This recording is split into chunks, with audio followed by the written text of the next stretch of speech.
Isang nakakagulat at nakakagalit na insidente ang na-experience ng isang Pilipina na kararating lamang sa bansang Singapore. Matapos nga nitong ma-discover na nawawala na ang dala nitong jewelry box. At ang nasabing jewelry box ay naglalaman ng mga mamahaling alahas. Agad nga rin ito nakipag-ugnayan sa Singapore Airport at sa sinakyan nitong airline. Umaasang baka sakaling naiwanan lang ito sa loob ng sinakyang eroplano or sa loob ng paliparan. Pero pareho nga ang nakuha nitong sagot. Wala nga raw nakitang jewelry box sa loob ng aircraft at sa nasabing paliparan. Makalipas nga ang ilang araw hanggang sa hindi inaasahang isang tawag ang natanggap nitong si Kabayan mula sa isang credible witness na nagtatrabaho sa NAIA. Sinabi nga nito na nakita niya ang nawawalang jewelry box ni Kabayan sa loob ng NAIA sa may gate 104. Dahil dito, agad niya lumipad si Kabayan pabalik ng Pilipinas at agad nga rin niya itong inireport sa NAIA Police at sa PNP. Pero mas ikinagulat nito ang isang revelasyong pinagpasapasahan pala ng ilang airline staff ang nasabing jewelry box. Ito nga ay imbes na dalahin ito sa lost and found. At ang mas nakakagulat, isa sa mga airline staff ang nag-uwi di umano ng nasabing jewelry box. Matapos nga niya itong magustuhan. Ano na nga ba ang nangyari sa nawawalang jewelry box ni Kabayan?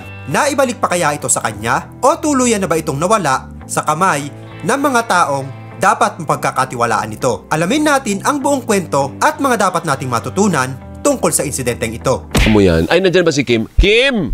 Magandang umaga. Hello, si Kim. Sir Alvin. Ayan. Good morning. Ayan, good morning. Oh. Pakwento mo nga paano nawala ang alahas, hindi ba? Hindi lang sing-sing? Yes po. O, paano nangyari yun? Yes, Sir Alvin. Last June 28 po, my jewelry box went missing before our flight from Manila to Singapore. We are newlyweds and we're about to start our new life.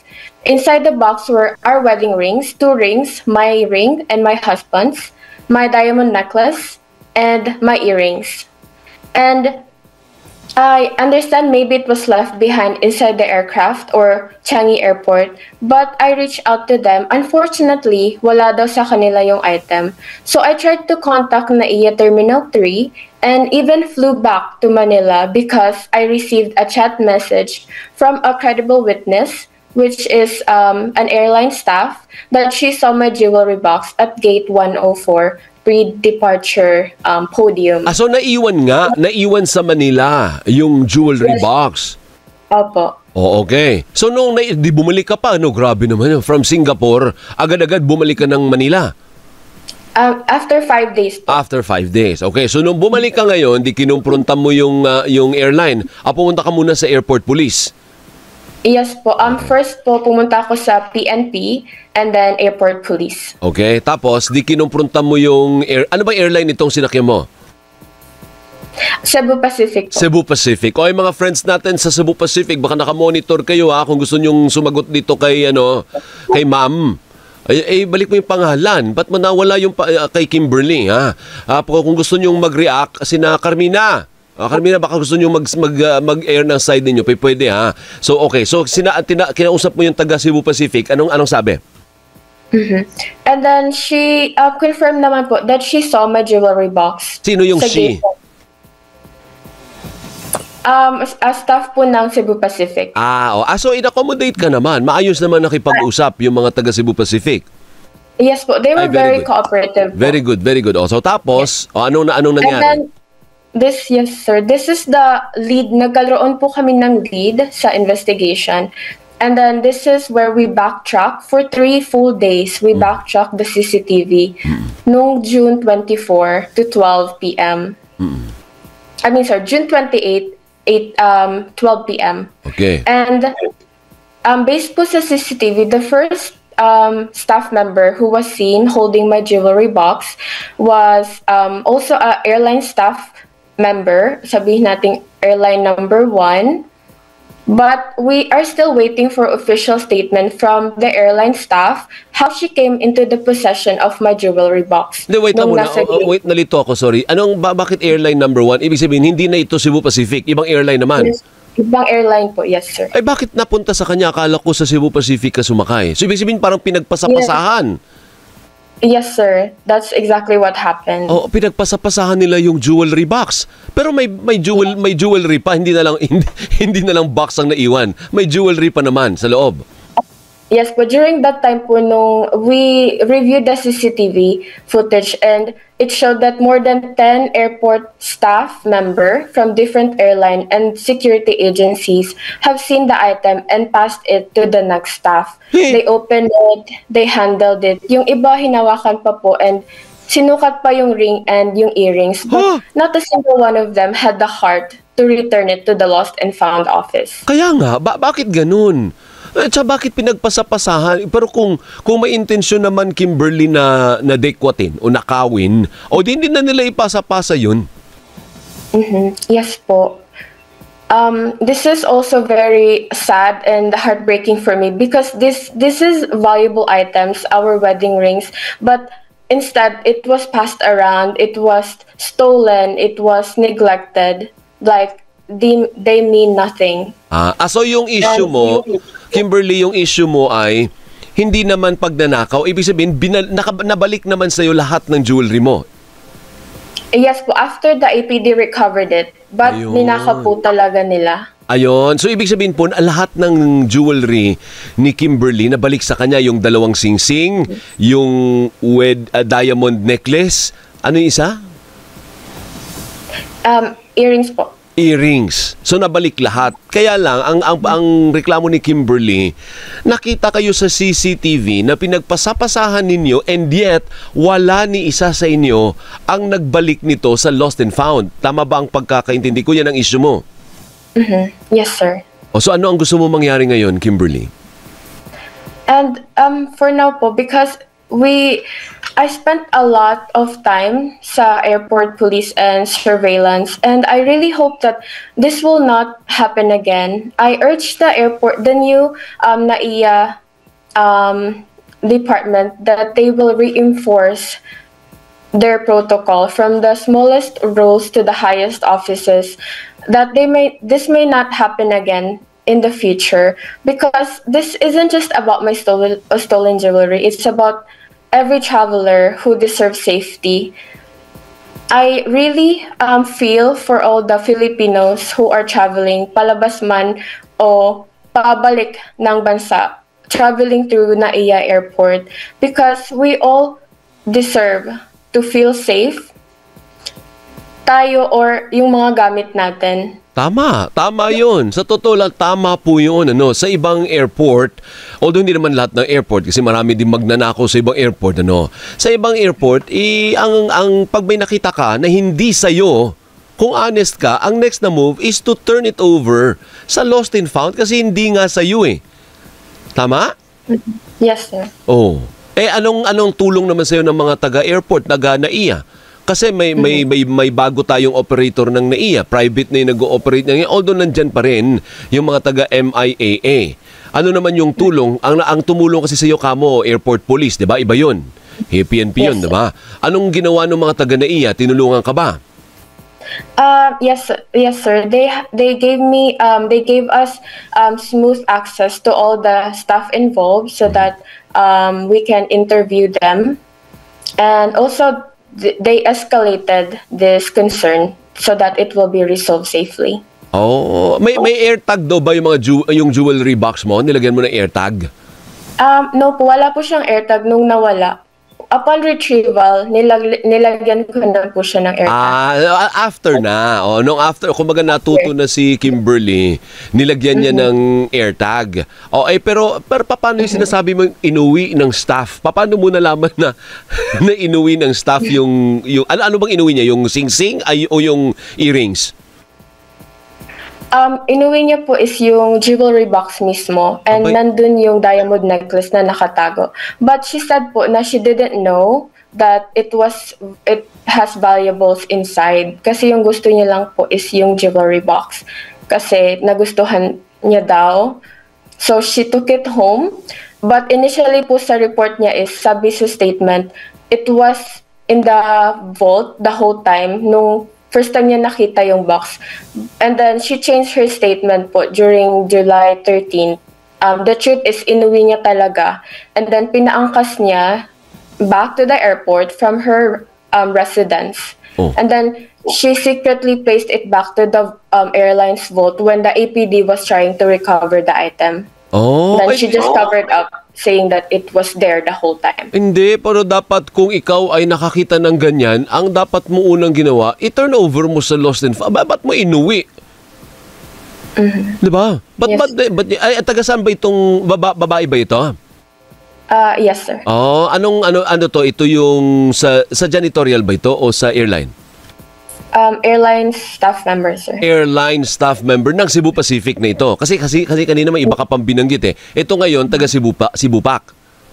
No, different airline Oh, staff different po. airline pa. Sabi siyo may ibang airline na involve eh. At saka pinagpasapasahan po nila. At saka yung wedding rings, paano yung kwento mo, Kimberly, na may nag-message pa sa'yo na yan ay nakaipit o nakatape ikamo sa isang sulok ng naiya? Paano yun?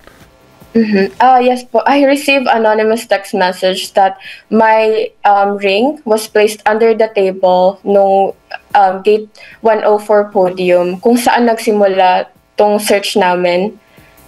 And nilagay niya daw po doon, but nagsorry naman siya through text, and that he or she learned her lesson. This anonymous sender is still yet to be identified. Grabe ano. So paano niya nalaman yung number mo?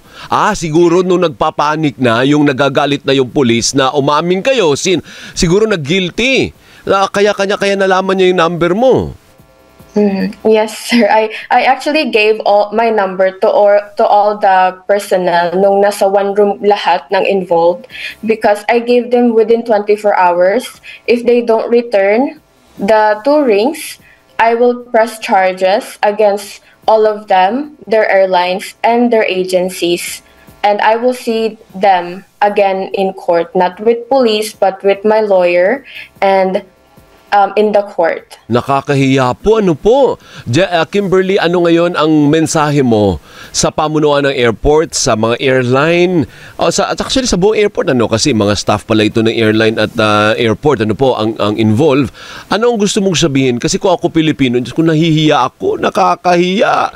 Yung mga kalahi ko, hindi honest.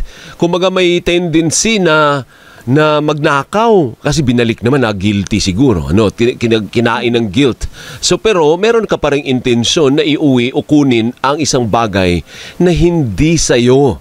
Anong gusto mong sabihin, Kimberly? This could have been a simple lost and found case, but it led to theft.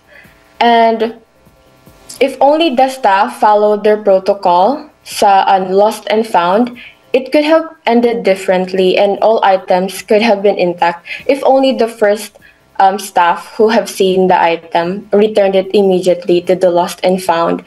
I truly hope that the new NAIA administration can make real changes and reinforce their protocol. Thank you, Kim. By the way, anong trabaho mo sa Singapore? Sa Singapore-based ka na ba? Yes, sir. Oh, ano trabaho mo medical doon? biller po. Ano daw? Medical biller po. Medical biller. Kaya kasi maraming nagtatanong, ba't nag-i-English? Ang aga-aga nag-i-English si Kimberly. Kasi sa Singapore po siya. Kapag nagtatrabaho ka sa ibang bansa, kailangan talaga marunong kang mag-English. Pinapakita natin sa ibang lahi na marunong at magaling mag-English ang mga Pilipino kasi mga international po ang kadil niya. No? Tama, Kim? Tama ba, Kim? And I'm not very comfortable speaking. Yes, sir. Tama. Hindi ka Bisaya ka ba? Bisaya Waray ka ba? po. Waray. Waray maupay. Yes po. From Katarman, Samar. From Katarman. Mabuhay ang mga taga Katarman, Samar. Ibig sabihin po niyan, pinaglaban niya kasi karapatan niya yan. Sayang din yung jewelry. Hindi siguro sa value, monetary value. Although kasali na rin yung monetary value. Pero may istorya yun eh. Para sa pamilya nila yun eh. Nagsisimula sila ng pamilya eh. Kaya dapat ilaban talaga, hindi ba, Kim? Yung asawa mo, nandun na rin sa Singapore. Yes, sir. Okay. So babalik ka pa ng Singapore niyan? O nasa Singapore ka na ngayon? Yes, sir. Since babalik po ako this week. Ayun. Anyway, good luck and thank you. Maraming salamat for fighting ang iyong karapatan na para din po sa lahat ng mga Pilipino na bumabiyahe gamit ang NAIA. Thank you. Kasi sana wake up call sa Thank kanila. you, sir. Actually, hindi sumasagot sa amin, Kimberly. Tinatawagan namin yung NAIA O, yan na naman. O, DOTR! Galaw-galaw! Ay, mahilig naman yung DOTR sa mga ganyan na umaksyon, ano? Aksyonan nyo itong problema ni Kimberly. Secretary Vince! Baki na lang po, no? Na-meet mo na ba nakausap mo ba yung mga taga-DOTR, Kimberly? Not yet po. Hindi naman. O, gusto mo bang, anong gusto mong aksyon? Anong gusto mong gawin ng gobyerno? I hope po na this won't happen again. If they can reinforce their protocol to all the employees ng NAIA Airport, because we all deserve to be safe here sa NAIA. Yan. Oy, teka muna, si Connie Bungag nagsasalita ka. Camille? Nag-message sa akin, sabi niya, good morning! Yung APD na minimension ni Miss Nakamura is MIAA Airport Police Department. Pinasalamatan daw niya ang lahat ng tumulong as well as our CCTV personnel who stayed with her all throughout the 36 hours of viewing. So mga staff mo ba ito, Connie? Tinulungan pala nung staff ni na Connie Bungag dyan sa airport Tinulungan ka, Kimberly? Yes po, I'm very thankful for their help. Especially po the APD and surveillance team. Okay. Sige, salamat. Maraming salamat. Ang importante na ibalik na. Patingin nga, suot-suot mo na ba yung suot-suot mo na ba yung earrings na nawawala? O wala kang earring? Hindi po. Tinago ko na po. Tinago mo na. Safe keep mo ha. Wag mo sing pinapatong-patong kung saan. Napatong mo ba? Tapos nakaligtaan mo? Nasa bag ko po siya. Nasa hand carry bag. Ibig sabihin may nagnakaw sa hand carry bag mo? Ba't nawala? Yun po is still ongoing investigation po, and we're waiting for the statement nung first na nakahawak ng box. Okay. Akala ko naman parang na-misplace mo. Siguro na-excite ka, nalabas mo, napato mo, nakaligtaan mo. So hindi ganun? No po. Okay. Sige. Thank you, Kimberly. Mabuhay ka. Maraming salamat. Katulad ng sinabi ni Kabayan, sana ay magsilbing paalala ito sa mga kinauukulan. Gampanan sana natin ng tapat at maayos ang ating mga trabaho. Dahil sa bawat pagkukulang, hindi lamang tiwala ng publiko ang nawawala. Kasama na nga rin ditong nasisira ang dignidad ng nasabing paliparan. Sa dami ng hindi magandang issue na kinasasangkutan ngayon ng NAIA, paano nga ba ito makakabangon kung may ilan pa ring staff na patuloy na sumisira sa imahe ng nasabing paliparan? Kung ganito tayo palagi, hindi na nga nakakagulat kung muli na naman tayong masama sa listahan ng isa sa mga worst airport in the world. Sana ay magsilbing aral ito sa lahat, hindi lamang sa NAIA, kung hindi sa bawat airline staff na may hawak ng mga responsibilidad. At kung nagustuhan mo ang video na to, at bago ka pa lamang dito sa aking YouTube channel, ay ini-invite kita mag-subscribe at pahit na rin ang notification bell para lagi kang updated sa lahat ng viral video at balitang OFW na ina-upload natin dito sa ating YouTube channel. Maraming salamat sa iyong panonood.